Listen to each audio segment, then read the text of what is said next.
السلام عليكم ورحمة الله.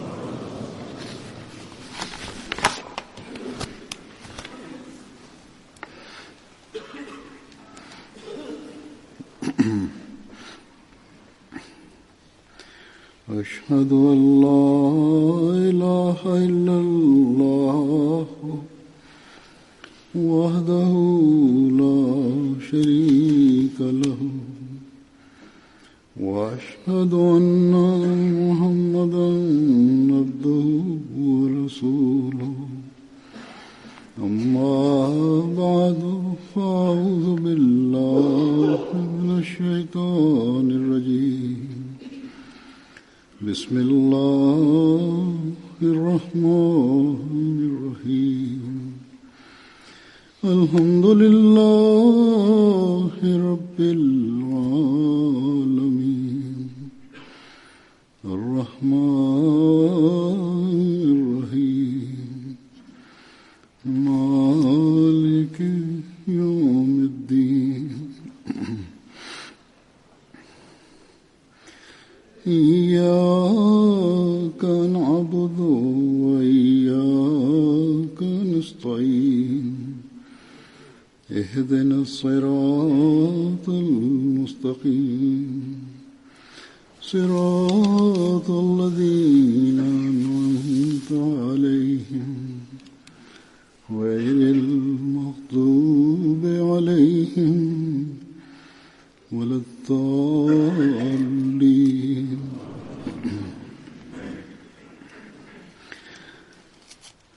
زين للناس حب الشهوات من النساء والبنين والقناطير المقنطرة من الذهب والفضة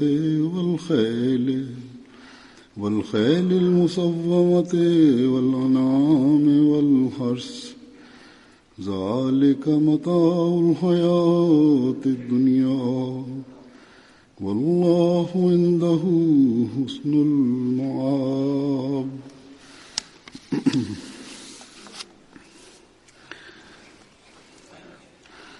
Die Übersetzung dieses Verses lautet: Verschönt ist den Menschen die Liebe zu den begehrten Frauen und Kindern und aufgespeichert im Haufen von Gold und Silber und wohlgezüchteten Pferden und Viehherden und Ackerfrucht. Das ist die Versorgung für dieses Leben, doch Allah ist es, bei dem die schönste Heimstatt ist.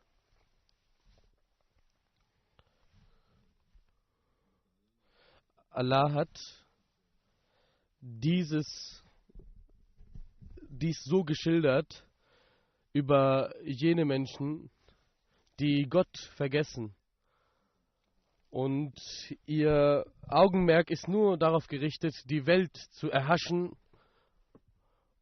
Und wenn der Mensch Allah vergisst, dann wird er eingenommen von Satan. Denn alles ist von Allah geschaffen und alles ist eine Gabe Allahs. Und all diese Sachen, die in diesem Vers erwähnt worden sind, man sollte sich auch derer bedienen und Nutzen daraus ziehen.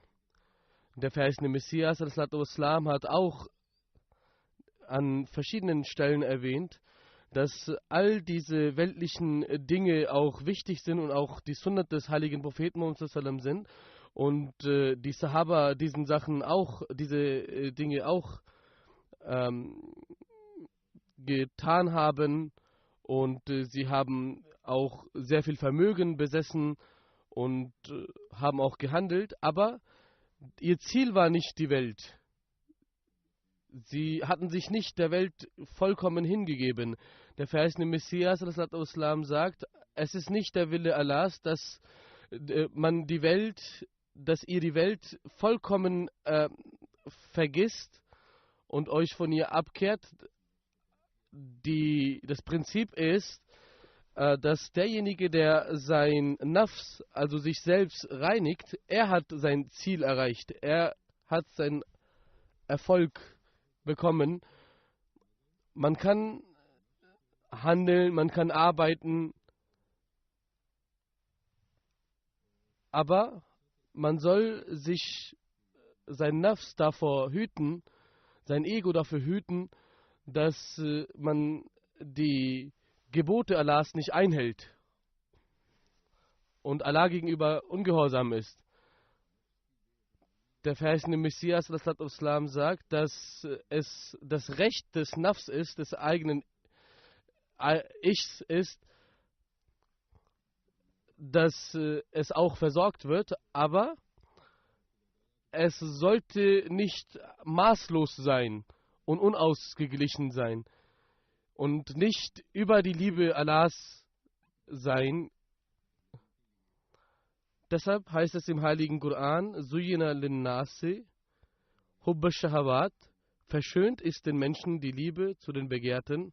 Und dann wird weiter detailliert beschrieben, welche diese Dinge das sind.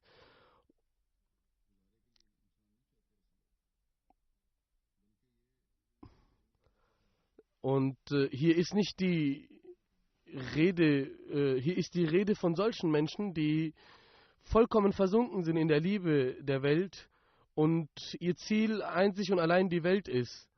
Das ist die Bedeutung von Shahwa, also eine sehr starke und ausgeprägte Liebe zu einem bestimmten Begehren, was zum Lebensziel gemacht wird. Und wenn die Liebe zu einer Sache nur von von Trieben geleitet wird, und wenn der sexuelle Trieb maßlos ist, auch das wird Shahwa genannt. Also Allah sagt, dass diese Liebe in den Herzen der Menschen gesetzt wurde, ist, aber diese maßloses Begehren danach ist nicht von Gott in den Herzen gelegt worden, sondern das wird von Satan gelegt. Das ist nicht die Norm, das ist nicht die schöne Art und Weise, sondern das ist eine so überschrittene und maßlose Liebe zu den Dingen, dass der Mensch stets damit beschäftigt ist, diese Dinge zu erlangen und sie zu erhaschen. Und wenn jemand zu diesem Ausmaß hinter diesen Sachen herrennt, dann sind es nicht mehr die Gaben und Segnungen Allahs, sondern sind es satanische Dinge. Und denn der Mensch ist dann bereit, alles Verbotene und Ungerechte in die Wege zu leiten, um diese Sachen zu erlangen. Und das ist die Art und Weise der weltlichen Menschen, wie wir das auch alltäglich sehen können, wie sie hinter dem Geld herrennen oder ihre falschen Beziehungen mit Frauen pflegen. Oder wenn sie auch heiraten, dann ist ihr Ziel, eine reiche Frau zu heiraten und somit auch ans Geld zu kommen oder auch andere Dinge. Ihr Augenmerk ist nur noch auf der Welt gerichtet.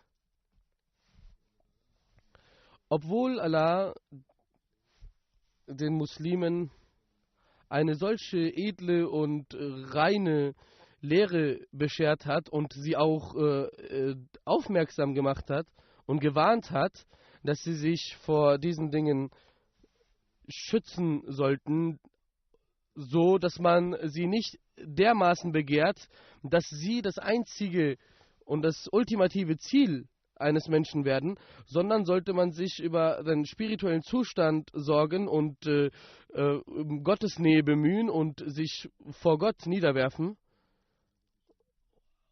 Dennoch sehen wir, dass die Mehrheit der Muslime bestrebt ist, diese weltlichen Dinge zu erlangen und hinter ihnen herzurennen, und man sieht, dass auch die Gelehrten und auch die Führer der Muslime stets bestrebt sind, irgendwie mit allen Mitteln diese weltlichen Dinge zu erhaschen. Wenn das die Wünsche der Führer einer Nation sind, dann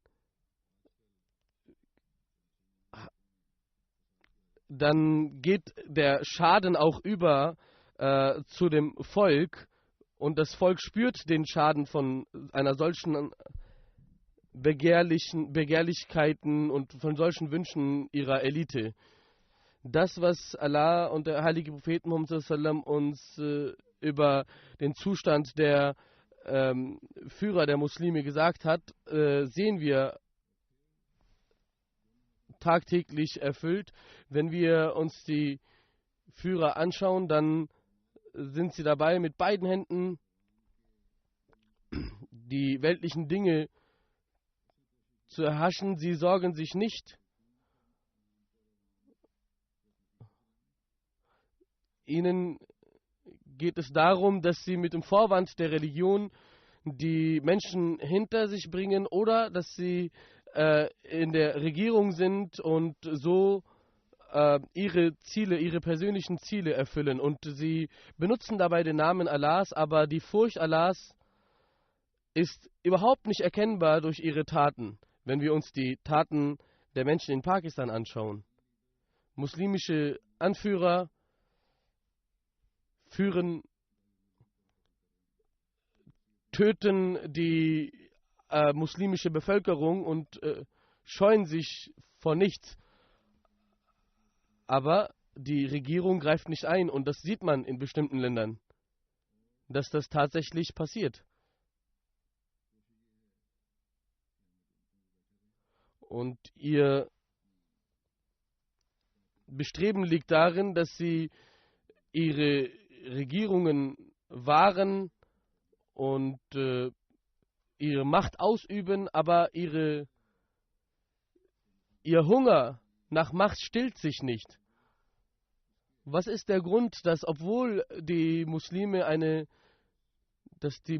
Länder sehr reich sind und auch Naturressourcen haben, aber trotzdem in einem dermaßen erbärmlichen Zustand sind, dass der arme Mensch immer weiter arm wird und dass der Reiche immer reich wird? Die Armut ist stets am Steigen von den Menschen, die auch früher arm waren.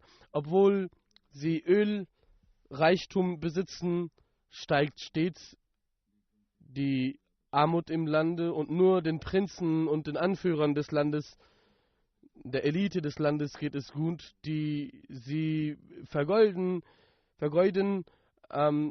in einem Tag manchmal mehrere Millionen Euro oder Dollars. Und das alles machen sie, indem sie die Rechte der Armen berauben. Allah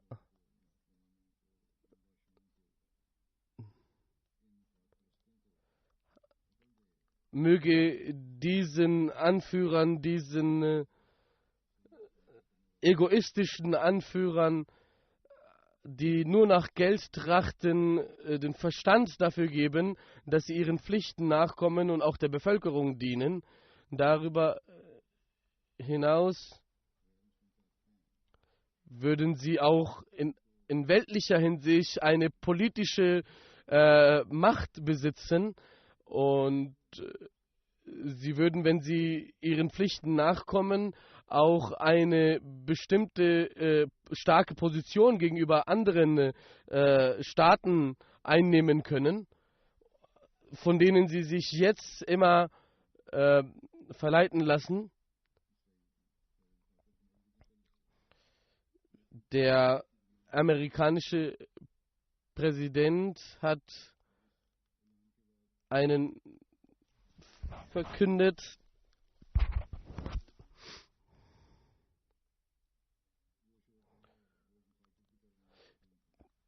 die Menschen die verschiedenen Länder haben sich auch dagegen gestellt, was der amerikanische Präsident an Vorstöße gebracht hat über Palästinenser und Israel. Aber das Problem liegt darin, dass muslimische Nationen untereinander zerstritten sind und sich bekämpfen. Das gibt den nicht-muslimischen Ländern die Möglichkeit, solche Eingriffe vorzunehmen. Und der amerikanische Präsident möchte, dass in den muslimischen Ländern niemals Frieden einkehrt.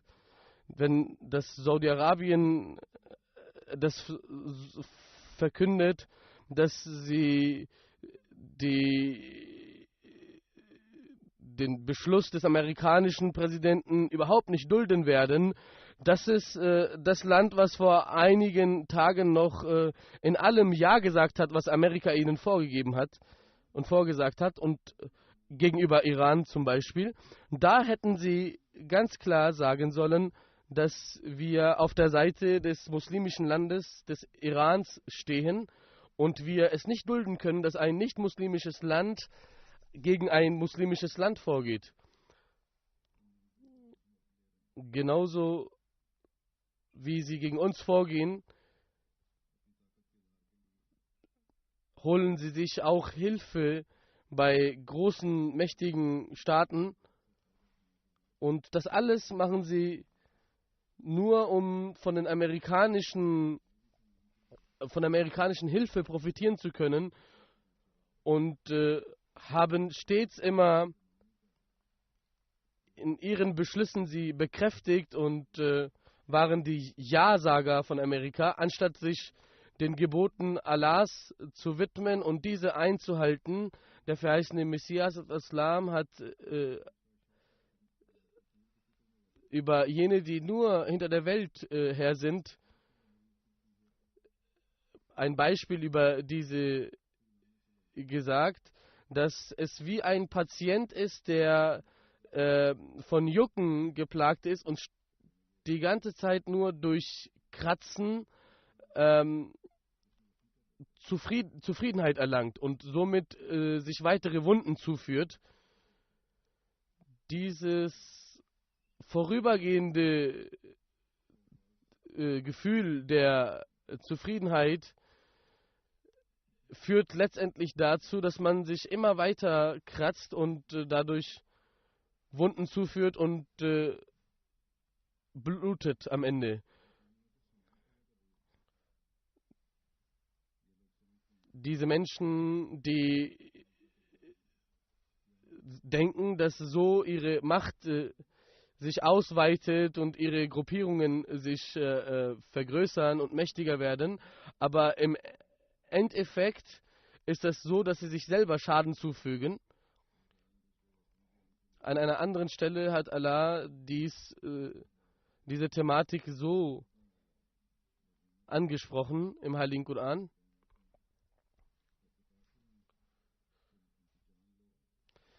Wisset, dass das irdische Leben einzig und allein eine Art und Weise, seinen niederträchtigen Begierden zu erfüllen ist, in der man stets in einem Wettkampf ist, Reichtümer und in Kindern sich zu mehren, aber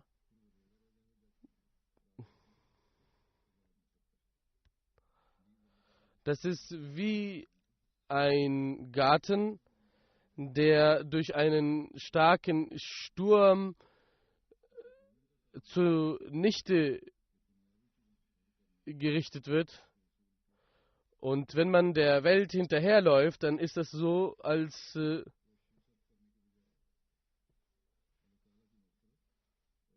würde man diesem Gleichnis nachkommen.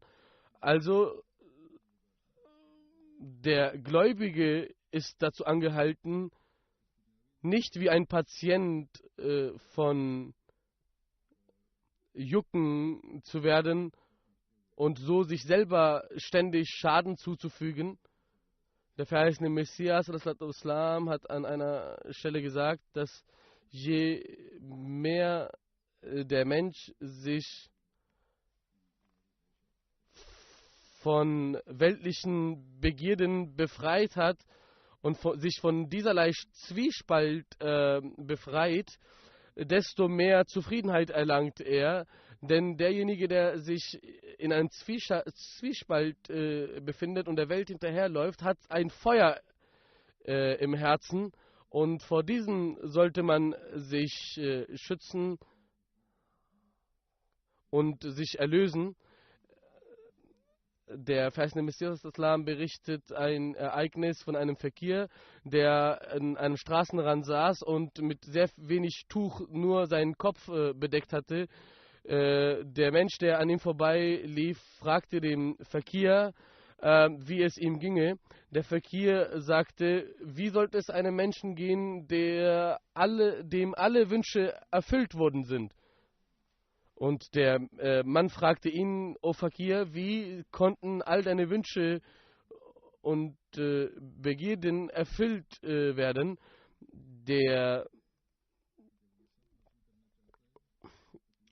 Fakir beschrieb ihm, dass er von allen Wünschen abgelassen hatte und Genügsamkeit an den Tag gelegt hat. Und der verheißene Messias des Islam erklärt, dass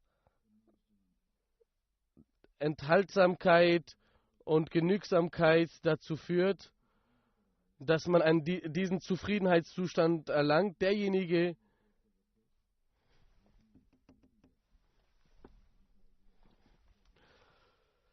der verheißene Messias des Islam hat ebenfalls ein Gleichnis über das Leben geschrieben und das durch Eis verglichen. Und wie das Eis verschmilzt, desto genauso verschmelzen auch die weltlichen Begierden. Es gibt viele Ärzte auf dieser Welt, aber keiner kann ein solches Rezept verschreiben, wodurch der Mensch alles erlangt, was er haben möchte, oder ein unendliches Leben erlangt.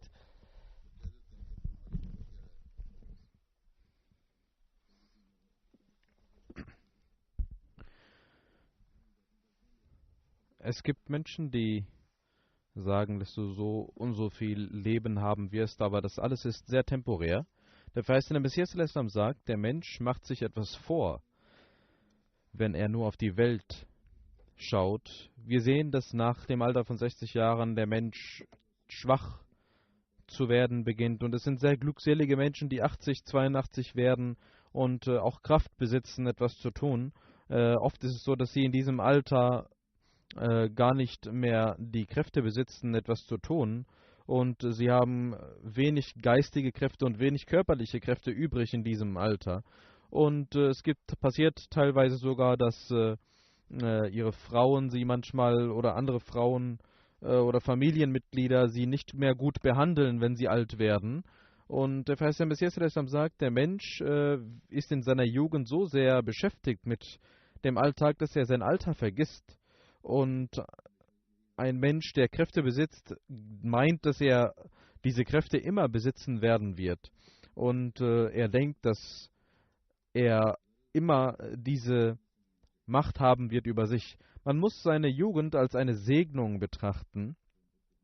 Und der verheißene Messias erklärte einem Menschen, der in dieser Versammlung saß, alles, was sie sich in ihrer Jugend vorgenommen haben, davon gibt es einiges, was sie erreicht haben und anderes, was nicht. Aber wenn du genau betrachtest, dann siehst du, dass sie wie Seifenblasen sind, die kaputt gehen, die zerplatzen und nichts bleibt übrig. Wenn du über die Ruhe und Zufriedenheit in den jungen Jahren nachdenkst, dann hast du nur Wehmut danach. Und du leidest darunter, weil du heute in Schmerzen dein Leben verbringst. Und wenn der Mensch über diese Jahre nachdenkt, dann steigt das Leid des Menschen. Das zeigt doch für einen vernünftigen Menschen, dass der Mensch seine Zeit erkennen muss und das, was vergangen ist, ist vergangen und verloren gegangen Und darüber nachzudenken bringt nichts. Wenn der Mensch in dem Schoß seiner Mutter ist, ist er sehr glücklich und es ist wie ein Paradies. Alle mögen das Kind, aber schaut, dass diese Zeit vorübergeht und alles ist temporär. Auch die Zufriedenheit und Ruhe und Macht und Kraft, all das ist vergänglich und das wird nicht wiederkommen. Der Verse Messias erzählt über ein Ereignis, über eine Anekdote und sagt, dass es heißt, dass ein König einige jungen Kinder sah und anfing zu weinen. Er fing an zu weinen und sagte, dass diese Kinder spielen und sorglos sind. Sie haben überhaupt keine Sorgen mehr. Und er dachte über seine eigene Kindheit nach, wie schön diese Zeit war und was das jetzt für eine Zeit ist. Selbst Könige, die Macht besitzen, haben keine Ruhe und Zufriedenheit, obwohl scheinbar sie Kraft und Macht besitzen. Es ist eine Sache des Gefühls und der Sichtweise. Der Verse Messias sagt, das Alter ist eine schwere Zeit und bevor man stirbt, sterben die Kräfte ab und es gibt sogar einige Verwandte, die ihn als Last sehen, den alten Menschen. Und der Verse Messias sagt, seine Zähne fallen ab, sein Augenlicht wird schwach und sein Gesicht verändert sich und er ist in verschiedenen Krankheiten verwickelt. Manche nehmen sich das Leben sogar. Und wir sehen auch heute, dass dies passiert. Der Mensch hat überhaupt keine Bedeutung und trotzdem, wenn er Macht besitzt, wenn er in der Jugend ist und wenn es die Zeit ist, Geld und Macht anzusammeln, dann vergisst er, was in der Zukunft mit ihm passieren wird. Das heißt, der Messias sagt, es gibt Leid, wovon er wegrennen möchte, aber nicht kann.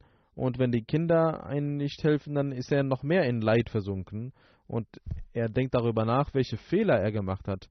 Es wäre besser gewesen, wenn er den Geboten Gottes gefolgt hätte, wenn er danach sein Leben ausgerichtet hätte, statt in Weltlichkeit zu versinken und Gott zu vergessen. Es gab viele Pharaonen und verschiedene Tyrannen und Könige, die viel Macht besaßen. Und wenn man über die Geschichte nachdenkt, dann sieht man, dass ihre weltliche Macht ihnen nichts gebracht hat. Die heutigen Regierungen, wir sehen, dass diese Menschen damals vielleicht noch mächtiger waren als die heutigen Regierungen, aber ihre Regierungen, ihre Kräfte sind verschwunden. Der verheißene Messias sagt, ein wahrer, vernünftiger Mensch ist jener, der Gott vor Augen hat. Und wenn er nicht vor Gott niederkniet und ihn anfleht, dann kann keiner ihn retten. Der Mensch muss verschiedene Prüfungen durchmachen. Ihr sollt wissen, dass es nur einen Gott gibt, der euch helfen kann. Er ist es, der im Herzen der Mutter die Liebe für das Kind gesetzt hat. Und wenn er dies nicht getan hätte, hätte die Mutter ihn auch nicht aufgezogen. Deswegen sollt ihr niemanden gleichstellen. Und das war es, was der verheißene Messias auch dem Hindu-Gast, wozu er ihn ermahnte. Und er sagte, dass diese weltlichen Dinge, Kinder und Finanzen und Herrschaft, all das sind Götzen, die der Mensch gegen Gott stellt. Dann gibt es Freundschaften oder wie ich gesagt habe, verschiedene Menschen meinen, dass manche Regierungen ihr Gott sind, wenn sie ihnen Zuflucht geben. All das ist vergänglich. Und Allah hat gesagt, dass die Hölle zu ihrer Wohnstatt wird. Der verheißene Messias sagt, ihr sollt wissen, derjenige, der für Gott lebt für ihn. Und Gott kann man nicht betrügen. wenn jemand denkt, dass er mit Heuchelei Gott gewinnen kann, dann ist das sein Fehler und er liegt falsch. Der Mensch wird blind und vergisst die Menschheit, wenn er Gott verlässt, und er weiß nicht, was er tut und was er hätte machen sollen. Ein vernünftiger Mensch kann nicht betrogen werden oder kann nicht so einfach betrogen werden. Wie kann dann Gott betrogen werden? Aber die Wurzel der schlechten Taten ist die Liebe zur Welt, und die größte Sünde ist der Materialismus. Beim Sitzen und Stehen und Laufen und Gehen und Schlafen und Wachen haben die Leute nur die Welt im Kopf, und sie denken nicht über jene Zeit nach, wenn sie in das Grab steigen werden. Diese Leute hätten Gott fürchten sollen und hätten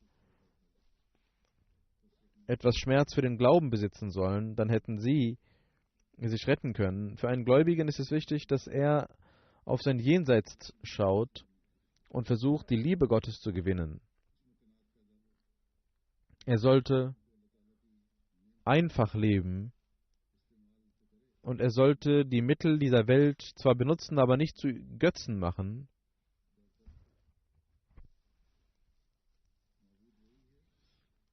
Der Angebetete ist nur Gott, der wahre Gott. Lieben sollte man am meisten Gott. Und die Liebe zu Gott ist das, was im Menschen Gottesfurcht entstehen lässt und Einfachheit und Enthaltsamkeit entstehen lässt. Allah hat das Kennzeichen des Gläubigen derart beschrieben, dass er Gott am meisten liebt. Allah sagt im Heiligen Koran: Und diejenigen, die Gläubige sind, sie lieben am meisten Gott.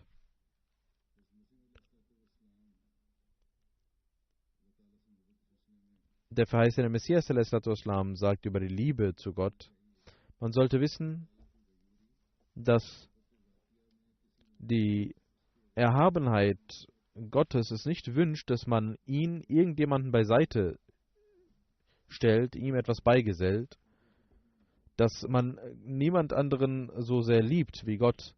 Und der verheißene Messias sagt, der Glaube ist das, was uns am meisten lieb sein sollte, und man kann diesen Glauben nur dann schützen, wenn wir in der Liebe keinen Gott beigesellen.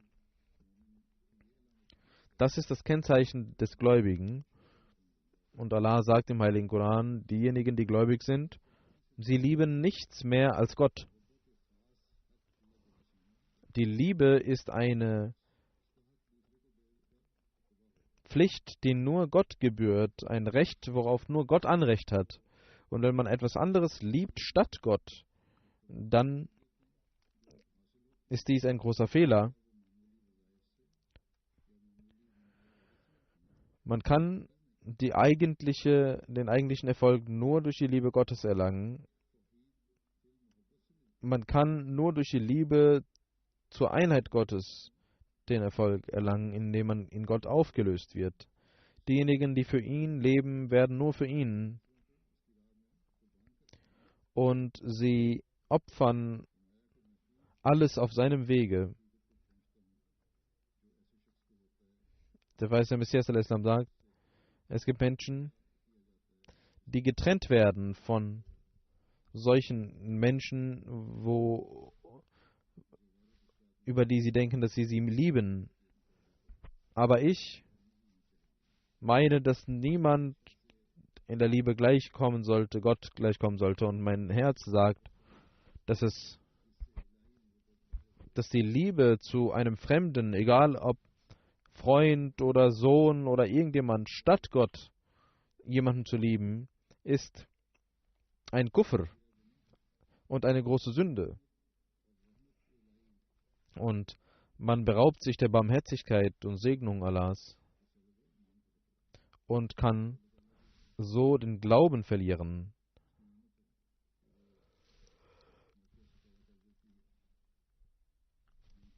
Es ist seine Barmherzigkeit, dass wir unseren Glauben, wenn wir unseren Glauben dann nicht verlieren, das könnte schnell passieren.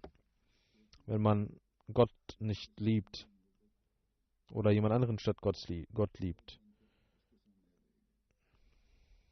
Der Mensch muss in der Gottesfurcht voranschreiten und Enthaltsamkeit entwickeln. Das ist für einen Gläubigen eine Pflicht. Deswegen hat auch der heilige Prophet Muhammad sallallahu alaihi wasallam gesagt, ihr sollt zu gottesfürchtigen Menschen werden, dann werdet ihr auch zu Gottes Dienern. Ihr sollt Gottesfurcht und Taqwa im Herzen besitzen, dann werdet ihr auch euch dem Gottesdienst widmen können. Ein wahrer Gottesdiener ist jemand, der enthaltsam ist. Der heilige Prophet Muhammad sallallahu alaihi wasallam hat gesagt, wenn ihr in euch Enthaltsamkeit entwickelt, dann könnt ihr dankbare Menschen sein. Und am meisten sollte ein Gläubiger Gott danken. Diejenigen, die zwar mit der Zunge sagen, dass sie Gott gegenüber dankbar sind, aber ihr Vertrauen auf die Welt und auf die Macht der Welt setzen. Sie lieben das Shahawat, also das Weltliche. Sie können niemals wahre, dankbare Menschen werden. Der heilige Prophet Muhammad sallallahu alaihi wasallam hat über solche Menschen gesagt, dass ein Mensch, auch wenn er eine Grube Gold besitzt und ein ganzes Tal voller Gold besitzt, möchte er noch ein Tal voller Gold und nichts kann ihn stillen, nur wenn er tot ist und im Grab liegt, wird er still sein. Dann hat der heilige Prophet Muhammad sallallahu alaihi wasallam gesagt, Allah akzeptiert die Reue der Menschen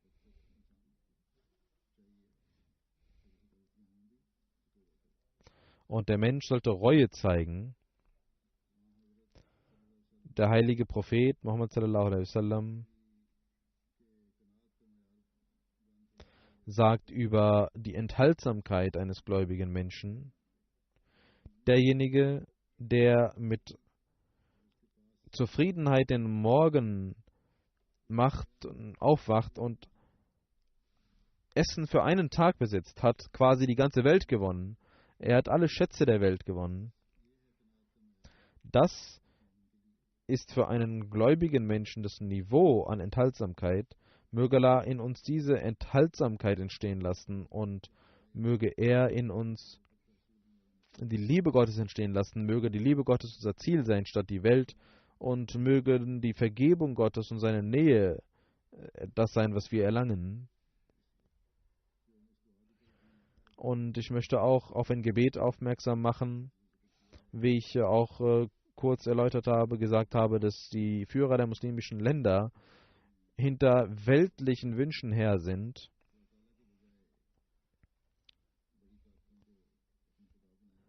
Und diejenigen, die die weltlichen Mächte zu ihrem Gott gemacht haben und denken, dass ihre Freundschaft sie weiterhelfen kann, obwohl, wenn man die USA betrachtet, dann sehen wir in einer deutschen Zeitung, hat jemand geschrieben, ein Analyst hat geschrieben, eine Sache, die er geschrieben hat, dass die Welt Washington zu ihrem Modell und ihrem Vorbild nimmt und denkt, dass das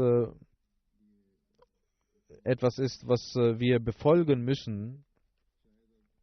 Jetzt, schreibt er, hat Washington nicht mehr diese Bedeutung, denn jetzt ist Peking, die Hauptstadt von China, zu einem Modell geworden, zu einem Vorbild geworden, und die USA haben ihren Rang verloren.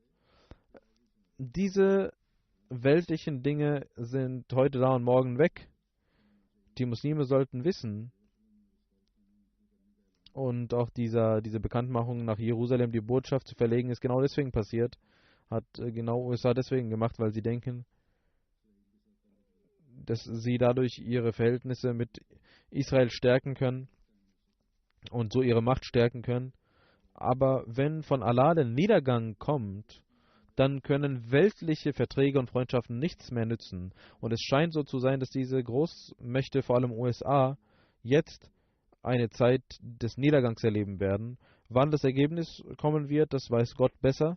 Aber Die Muslime, es wird versucht und es wird noch mehr versucht werden, dass die Muslime sich bekämpfen sollen und sich töten sollen. Deswegen sollen wir für die Muslime beten, dass Allah ihnen Vernunft gibt und sie vereint werden und auch diese Sorge, dass ein Krieg bevorsteht, dass auch diese Sorge weggeht und auch die zwischenmuslimischen Kämpfe, wodurch Hunderttausende Leben verloren gegangen sind. Möge Allah diesen Menschen Vernunft geben, dass sie damit aufhören und dass sie zu einem einzigen gemeinsamen Volk werden, ihre Kämpfe beseitigen, damit die islamfeindlichen Kräfte nicht zu ihrem Ziel kommen. Und am meisten sollten wir beten, dass die Muslime den von Gott geschickten, verheißenen Messias und Imam Mahdi akzeptieren, mit dem sie sich verbinden sollen und dadurch sich selbst auch Ruhe finden können und auch in der Welt Frieden und Ruhe verbreiten können.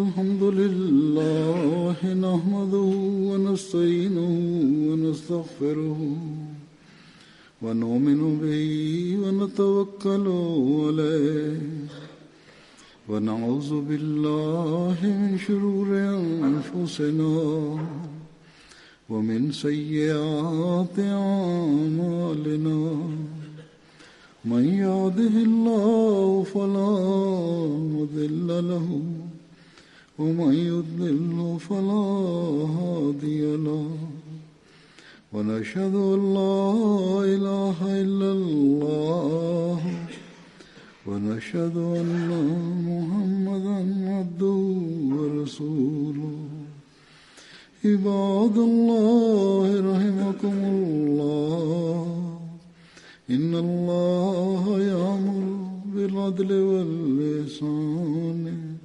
وإيتاء ذي القربى وينهى عن الفحشاء والمنكر والبغي يعظكم لعلكم تذكرون اذكروا الله يذكركم وادعوه يستجب لكم ولذكر الله أكبر